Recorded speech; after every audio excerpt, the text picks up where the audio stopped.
آقا علیہ الصلوۃ والسلام کا فرمان علی شان جس پر گفتگو ہو رہی ہے کہ آقا علیہ السلام نے ارشاد فرمایا، تم میں سے کوئی شخص اس وقت تک مومن اور مسلمان نہیں ہو سکتا جب تک کہ وہ دوسرے کے لیے بھی وہی چیز پسند نہ کرے جو اپنے لیے پسند کرتا ہے۔ جب آقا علیہ السلام نے اسے تکمیل ایمان کا ذریعہ قرار دیا، اس کا مطلب ہے جو چیز میں اپنے لیے پسند کرتا ہوں وہ مجھے دوسرے کے لیے پسند کرنی چاہیے۔ اگر یہ چیز مجھے نصیب ہو گئی، اگر یہ چیز مجھے حاصل ہو گئی، تو اس کا مطلب یہ ہے کہ اللہ نے مجھے ایمان کا نور عطا فرما دیا۔ یہ حدیث پاک پڑھتے ہوئے میرا ذہن اس طرف بھی گیا کہ ایمان کا ایک درجہ اس سے بھی بالا تر ہے، اس سے بھی بلند تر ہے، اور وہ درجہ یہ کہ آپ جو اپنے لیے پسند کریں دوسرے کے لیے اس سے بھی زیادہ بہتر پسند کریں۔ اور میرا ذہن اس طرف گیا، تاجدار علم و حکمت، تاجدار فقر و غنا، حضرت مولا علی المرتضی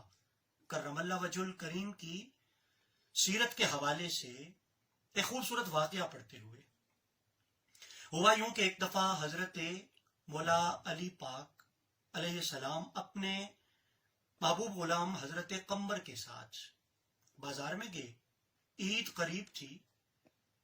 مقصد تھا کچھ کپڑوں کی خریداری اپنے لیے بھی اور اپنے غلام کے لیے بھی۔ بازار میں بزاز کے پاس گئے، کپڑا فروش کے پاس، اس سے جا کے کہا کہ کوئی کپڑا دکھاؤ۔ اس نے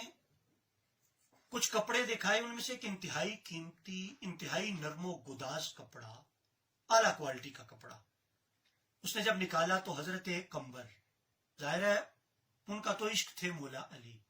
ان کی محبت تھے مولا علی، تو انہوں نے وہ کپڑا جب دیکھا تو اصرار کیا کہ مولا پاک آپ یہ کپڑا اپنے لیے آپ خرید لیں، اس لیے کہ یہ کپڑا آپ کے ساتھ بہت جچے گا۔ مولا علی المرتضی کرم اللہ وجہ الکریم نے ایک تھان اور نکلوایا، جو کپڑا کوالٹی کے اعتبار سے، بظاہر کوالٹی کے اعتبار سے وہ اتنا اچھا نہیں تھا۔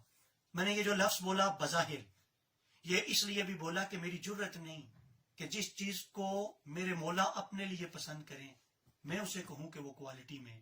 اچھا نہیں۔ جس چیز کی نسبت مولا پاک کے ساتھ ہو جائے، چاہے وہ مٹی کا ذرہ ہی کیوں نہ ہو، وہ رشک آفتاب بن جاتا ہے، چاہے جائے کہ ایک کپڑا جسے آپ اپنے لیے پسند فرمائیں۔ مختصراً یہ کہ آپ نے وہ کپڑا پسند کیا، وہ کوالٹی وائز بظاہر اتنا اچھا نہیں تھا۔ آپ نے ایک سوٹ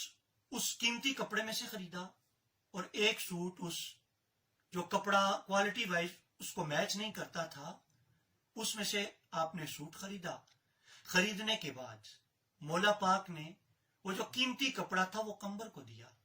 اور فرمانے لگے کہ یہ تم اپنے لیے سلواؤ گے، اور وہ جو دوسرا کھدر کا یا بوریے والا کپڑا تھا وہ آپ نے فرمایا کہ یہ میں سلواؤں گا۔ حضرت قمبر نے محبت کے ساتھ اصرار کیا کہ مولا ایسا نہیں ہوگا،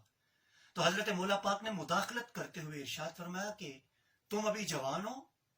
اور میں اپنی عمر کے بڑھاپے کو پہنچ چکا ہوں، تو فرمایا کہ یہ قیمتی کپڑے جوانوں کے ساتھ زیادہ اچھے لگتے ہیں۔ آپ نے وہ کپڑا حضرت قمبر کو دیا اور بنوا کے پہنایا انہیں، اور وہ جو کپڑا تھا وہ کپڑا خود پہنا۔ اس کا مطلب یہ جو کپڑا ہلکا تھا وہ خود پہنا۔ اس کا مطلب یہ کہ ایمان کا ایک درجہ یہ بھی ہے کہ آپ جو اپنے لیے پسند کریں دوسروں کے لیے، دوسرا بھی کوئی عام دوسرا نہیں بلکہ آپ کا غلام بھی ہو، تو دوسروں کے لیے اس سے زیادہ اچھی چیز آپ پسند فرمائیں۔ میں اس نتیجے پر پہنچا کہ اگر آقا مولا علی پاک جیسے ہوں تو غلام پھر قمبر جیسے